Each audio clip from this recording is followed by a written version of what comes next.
તો હું કહું છું કામ છોડી દઉં. કેમ? 100% તમારે પસ્તાવાનો બદલી નાખી માણસે.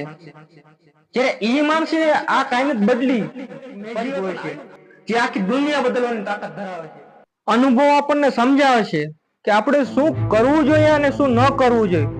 પણ આત્મવિશ્વાસ એ આપણને કાર્ય કરવાની તાકાત આપતું હોય છે અને શક્તિ આપે છે કે આ તું જ કરી શકે છે, આ તારાથી જ થઈ શકે છે.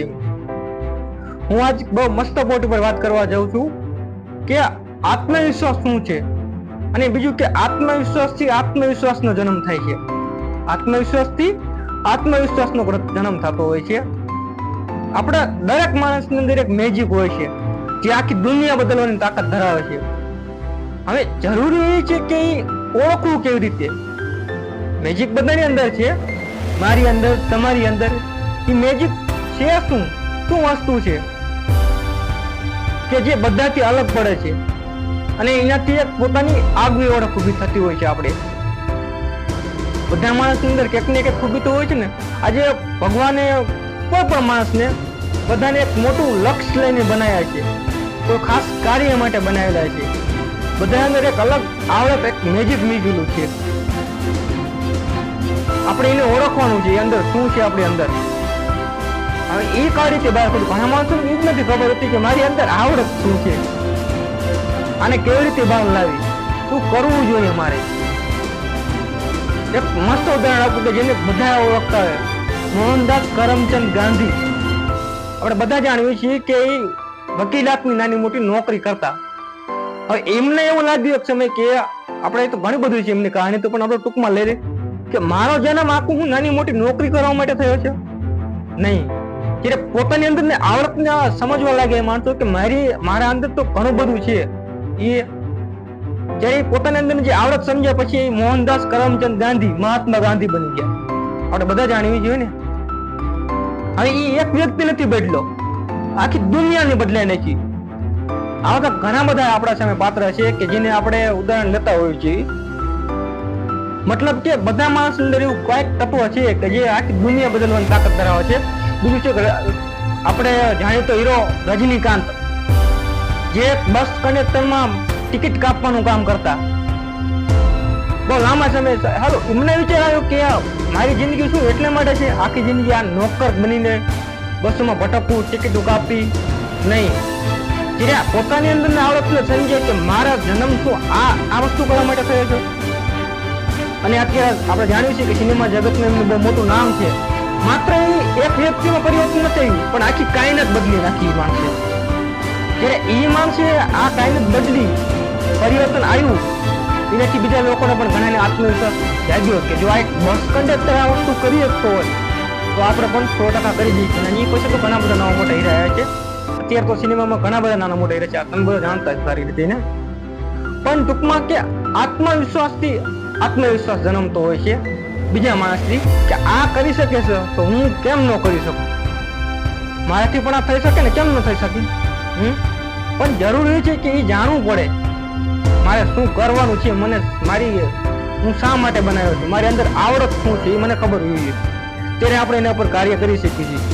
ઘણા બધું જોયું છે, તમે દુનિયા આખી તમને કહેતું ભાઈ તું કરી શકે છે, તું કરી શકે છે, પણ તમારે અંદરનો અવાજ એમ કહી દે કે ભાઈ તારાથી નહીં થાય. તો હું કહું છું કામ છોડી દઉં. કેમ? 100% તમારે પસ્તાવાનો વારો આવશે. તમને ખુદને કન્ફર્મ નથી કે હું કામ કરી શકું છું કે નહીં. તમે માત્ર બીજાને કહેવાથી આગળ પ્રેસ કરો છો કે મારે કરવું છે. મારો કહેવાનો મતલબ એ નથી. પણ પછી એક ટાઈમ એવો તો ભલે તમને બધા જ માણસો ના પાડતા આખી દુનિયા, પણ તમને અંદરથી એમ થાય છે કે નહીં હું આ કરવું, હું આમાં સક્સેસ થઈશ, મને વિશ્વાસ છે, મને આત્મવિશ્વાસ છે કે હું આ કામ કરી શકું છું. તો એ કામ 100% કરવું જોઈએ. એમાં તમને સફળતા મળશે. કેમ? તમારા ખુદનો વિષય તમે કોઈને કહેવા પર નથી કરતા કે મારે આ કરવું જોઈએ કે નહીં. છે ને કે સુખ અને શાંતિ કદાચ સંસ્કારથી મળે, પણ તમારે સફળ થવું છે કોઈ ફિલ્ડમાં તો તમારે આત્મવિશ્વાસની જરૂર પડશે. કોઈ પણ ફિલ્ડ હોય, મહેનત તો બરાબર છે પણ એને જોઈએ તમારે આત્મવિશ્વાસની પણ જરૂર પડશે. કોઈ ગેરંટી કે તમે એક ટ્રાય તમે સફળ થઈ જવાના છો, તમારી મંજિલ સુધી પહોંચી જવાનો છો નહીં. આત્મવિશ્વાસની કોઈ ઉંમર નથી હોતી, નાનો છે કે મોટો છે એની કોઈ ઉંમર નથી હોતી. એ નથી કાળો રંગ છે, રૂપાળો છે, ધોળો છે, એને કોઈ લગતો નથી લાગતો. એક બાજુ એવા માણસો છે જે સાવ નાની ઉંમરે બહુ મોટું કામ કરી રહ્યા છે, અને એક બાજુ એવા પણ છે જે મોટા હોવા છતાં એ 5 માણસનું કુટુંબ નથી સંભાળી શકતા. કેમ? પોતાના પર કંટ્રોલ નથી, આત્મવિશ્વાસ નથી ને. મારીથી આ ન થઈ શકે. કેમ ન થઈ શકે ભાઈ? એક આપણે કોઈ એક વિચારવા જેવી વાત છે કે સિંહ કેમ જંગલનો રાજા છે? ઇસ્તી બીજા તો ઘણા બધા જનાવર છે ને, તાકાતવર છે, સ્પીડમાં છે, ઊંચા છે, પણ છતાં સિંહ કેમ જંગલનો રાજા છે? આપણે જોયું ઊંચાઈમાં તો જીરાફ એ સૌથી વધારે ઊંચું છે, અને બીજી બાજુ હાથી એ જે બરમાં પણ છે. કદાચ સિંહને આમ સૂંઢમાં લઈને ફેંક્યો હોય તો બહુ કેટલો મીલ દૂર પડે એનું કોઈ ગેરંટી નહીં. ચિત્તો કે દોડમાં એ નથી ઝડપી છે, પણ છતાં સિંહ છે કે જે જંગલનો રાજા તરીકે ઓળખાય છે. બરોબર છે. કોઈ એને પૂછવામાં આવેલું સિંહને કે તને એવું કેમ લાગે છે કે તું જંગલનો રાજા છો, તમે જંગલના રાજા છો? બહુ મસ્ત જવાબ આપ્યો. સિંહ એક નોટિસ કરી લીધું કે સિંહે જવાબ આપ્યો તો કેમ કે મને એવું લાગે છે કે હું રાજા છું, હું માનું છું પોતાની જાતને કે હું રાજા છું.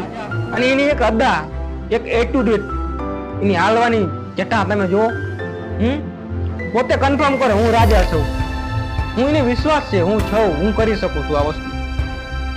બાકી તો ઘણી બધા એવા મોટા ફિલ્ડમાં છે, પણ નહીં. પોતાના કાર્યને સફળ બનાવવા માટે મહેનત સાથે તમારા અંદર જ્યાં સુધી 100% તમારી ઉપર વિશ્વાસ ન હોય ત્યાં સુધી ગેરંટી તમે કોઈ ફિલ્ડમાં તમે સફળ નહીં થઈ શકો. એટલે મોસ્ટ કે આત્મવિશ્વાસ હોવો જરૂરી છે. અને આત્મવિશ્વાસ ક્યાંથી જન્મે? આત્મવિશ્વાસથી આત્મવિશ્વાસ જન્મતો હોય છે. આજે મેં તમને 1-2 ઉદાહરણ આપ્યા ને એ જ રીતે.